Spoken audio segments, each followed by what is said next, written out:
Hi, servICE. My name is Pear Chotbunwong. I'm currently 19 years old and a sophomore at Stanford University. I used to go to Remedy International School, and I am the founder of HER, or as some of you may know as HER Pure Dignity, which stands for Health, Equity, and Respect. And we are a global youth-powered period nonprofit organization that is increasing menstrual hygiene accessibility for women and girls around the world. I founded it when I was 15 years old in high school. Like all of you guys, I'm passionate about service and I'm so excited to be here. It is such an honor to be here because this is such a full circle moment for me. I remember being in your shoes and sitting right there in those seats, listening to so many keynote speakers my first year when I attended servICE. I felt like I was like all of you, I had a passion in something that I truly cared about and I had a community that I wanted to serve, but I didn't exactly know like how to get there. Um, and so I guess today for my talk, I like to talk about the question that so many people ask me. How do I know what my passion is? How do I get started or take the first step if I want to start my own organization or nonprofit? To be invited as a guest speaker for this event truly means a lot to me. It means a whole world to me because I could not be more grateful for the community that servICE has brought together. And you guys in this room are truly so lucky to be part of this. And I just can't wait for all the amazing things you're going to be doing in the next couple of days. The question that I often get asked is, Pear, how do I do what you do? How do I get started on the thing that I'm passionate about or the organization that I want to create? We often have these passions and things that we want to do, but it's really hard sometimes to find mentorship, to find guidance, especially as young people with zero experience. I actually started her at 15 with zero experience of like, well, how do I start a nonprofit? And that was the thing I Googled online on Google. How do I start a nonprofit? How do I recruit people? And the first 12 people who joined us were just my friends who some of them I forced to join me. I think that the first step is truly finding the idea that you're passionate about, right? Like, what is the issue that you're passionate about, and why do you have a unique solution to solve it? Like, or how do you plan to solve it, right? It doesn't have to be a big, like, world-changing plan, but it has to be one that's very specific to you. Ask yourself, what matters to me and why do I care about it? A question you would want to ask yourself is, why am I the right person to solve this problem? And if you feel like you still can't answer that question, it's okay. Go find that answer. Go scout for that answer. At least you have a starting point. For me, I started her at 15 because I was actually struggling through a menstrual disorder. I suffered from polycystic ovary syndrome, also called PCOS, which is a menstrual disorder characterized by an imbalance of hormones. And I lost my period for almost a year. And so I had to take these birth control pills, which at first I was too scared to talk to anyone about because I just thought my body was abnormal.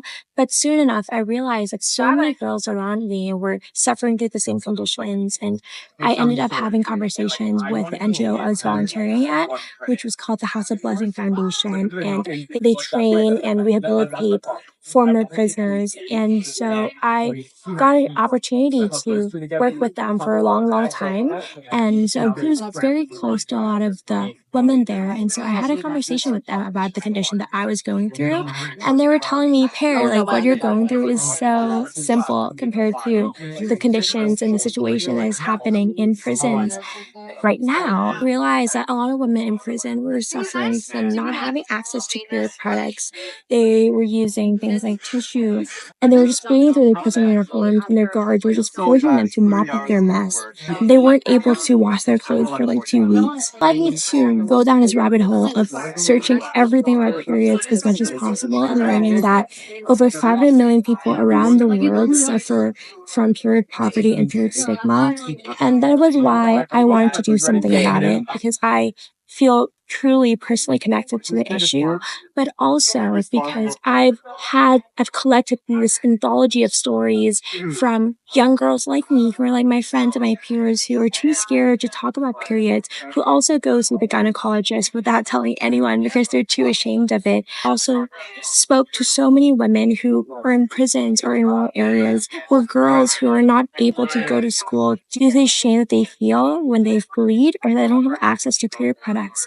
And I've collected all these stories, and I feel like inside of me, I'm not just representing my own voice or my own story, but also the stories of all these girls. And that was what propelled me to start her. For the question about how is my solution unique or what is my solution, I start to think about what options there are, right? About how I can distribute pads to women. I can fundraise and give these disposable pads to women. I would first donate to the prison that I was working with. The second thought was like, I took a step back and I was thinking to myself, if I wanted to do something, how can I create something that was different and that would create sustainable long-term change? And that was when I stumbled upon the idea of reusable pads. During that time when I was in 10th grade, it was like the peak of COVID, right? And so there were a lot of news outlets that were reporting how like prisons in Thailand weren't accepting donations, or if they do, they weren't accepting things like period products. So many places were closed. It was very difficult to just go distribute these products. And making sure that these women were receiving period products every single month was also very difficult, especially during the peak of COVID, because access was very hard. So I was thinking, what was another alternative to that that was also sustainable, long term, and effective? And that was when I came across reusable pads that in America and in Africa, so many places they were using reusable pads, but in Thailand there were only two brands. And when I tried using them, I thought I could make something better than this. So I actually Googled, I was like, how do I recruit a team? How do I set up a nonprofit? And that was when Her was born. Her was initially just a Google document. It was just me writing out my ideas for what Her was, my vision, my mission, and how to sign up. And then I just sent this document to all of my friends, to everyone I knew. And I was just like, hey, if you're interested, please sign up. Please sign up. I sent it to my class line group. Yeah, any groups I could find. And luckily 12 people signed up. And I think from that experience, I guess the second thing I learned from starting these types of organizations, right? And some people ask me too, like, how do I find people who care about the same issues as me? How do I build a team around this idea that I care about? And I think for me, the answer is your first cohort of people will always be people who believe in you, right? Not necessarily the idea or the cause, because you don't really have evidence yet of whether your thing will succeed, or of whether you will make any impact at all, right? Perhaps the person who joins, you don't even exactly know what you're doing or why your solution is unique, right? As high schoolers, they have so many options of places to volunteer. They're really busy as well, so they can spend time elsewhere, right? So I think that the people who truly come join you in day one, on day one, when you essentially have nothing, like I essentially have nothing. I only had a Google document, and 12 people decided to say yes to me. It meant the whole world to me, but also it is important to recognize that they came because of you, right? They came, I'm sure, because all of them I knew, they were all my friends. So I'm sure they all came because they trust you and they trust in your leadership. So I think that that is something very important to recognize whenever you are looking for someone to join you, essentially in the beginning of starting something. You have to make them believe in you and trust you enough to join you. Not necessarily the idea, because the idea can change over time, right? Ideas are always flexible and moldable, but the person itself, the leadership, is the core of the team. And now fast forward to a year later, when I'm now sitting in your shoes on those chairs, but it was at ISB, and that year was my first ever time at servICE. I guess to continue on to the point of Pear, how do I find people to join my team? How do I expand my organization to beyond the scope of my school? To that question, I always say, create your own opportunities, right? I think sometimes we can't wait for opportunities to come to us. Great opportunities are rare, right? But also, when opportunities come our way, are we ready to like catch it? So I think that luck is a combination of preparation and opportunity together. Opportunity is a little arm stretch away. How do you run over and catch that? Right? So for me, when I attended servICE for the first time in 2021, I would say that initially I was not intended to attend servICE because I was not part of any service club at school. And for my school, we had this quota for how many people can go to servICE, and it was two per service club. So there can only two representatives for each club could go. However, I was working on her independently, and I just really, really wanted to go to servICE because I was like, this is such a wonderful opportunity. It only happens once a year, and I want to share what her does with other people. So I spoke to my activities coordinator, and she was like, "Hey, look, the roster is already full for Rumberty. Shout out to RAS. But look, if you really, really want to go, you can email the organizers at ISB and ask them whether you could go, but not in the name of RAS, but independently."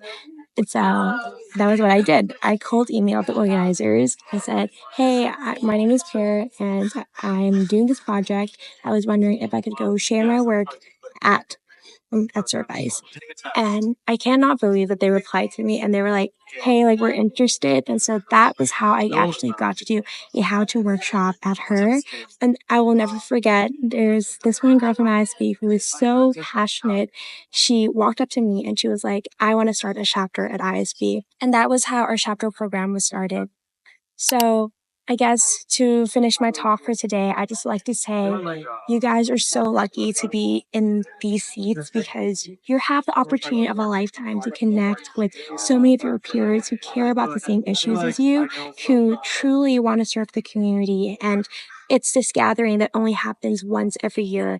And you get to meet people from so many different schools and really talk about what keeps you up at night. Or if you don't know what that is yet, start thinking about or starting to question yourself. What is it that keeps me up at night? What's the issue that I want to spend time on? What are the groups and communities that I want to help, right?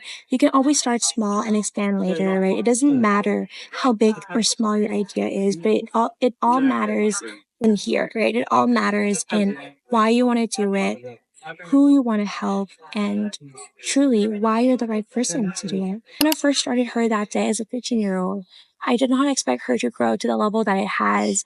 Now we have over 30 chapters in 15 countries. We've distributed over 15,000 pads to women and girls who are underserved. And even though I'm here at Stanford, I'm still continuing the work that I'm doing at her and also bringing it to campus. And so I just think that you never know, right? You never know how much impact you can have in someone else's life.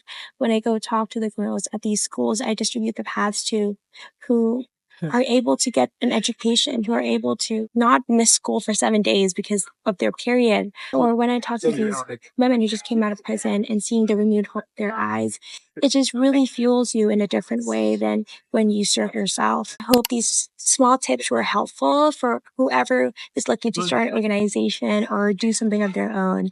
And if you have any questions, you can always reach out to me on my Instagram. You can DM me at Pear Chotbunwong, or also go follow her Instagram, her Pear Dignity.